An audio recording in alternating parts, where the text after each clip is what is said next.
যদি কাউকে কষ্ট দাও আর সে যদি চুপ থাকে, তবে তার নীরবতাকে ভয় করো, কারণ এর বিচার স্বয়ং রব করবেন।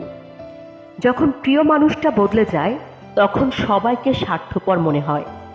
যে তোমার রাগ অভিমান আলাদা করে বুঝবে, সে তোমাকে দিনের শেষে একবার হলেও খুঁজবে।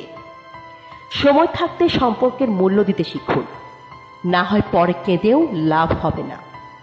কাউকে হারালে জীবন কখনো শেষ হয় না, কিন্তু কাউকে পেয়ে তাকে আবার হারালে জীবনের আর কিছুই বাকি থাকে না।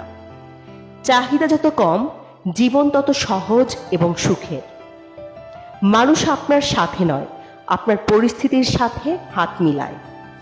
কুকুরের বাঁকা লেজ যেমন কোনোদিন সোজা করা যায় না, ঠিক তেমনি কিছু মানুষের সাথে যতই ভালো ব্যবহার করেন না কেন, তাদের কাছে ভালো হতে পারবেন না। নিজের সমস্যাগুলোর কথা মানুষকে নয়, রবকে বলুন। তিনি গোপনে শুনে গোপনেই সমাধান করে দিবেন। যদি আপনি মিথ্যা বলতে গিয়ে অনেক বেশি খুশি হন, তাহলে সত্য বলতে গিয়ে আপনাকে কাঁদতে হতে পারে একদিন। আপনি যদি দোষ খুঁজতে চান, তাহলে গোলাপের সুগন্ধিতেও দোষ খুঁজে পাবেন। আর আপনি যদি গুণ খুঁজতে চান, তাহলে গোলাপের কাঁটাতেও গুণ খুঁজে পাবেন।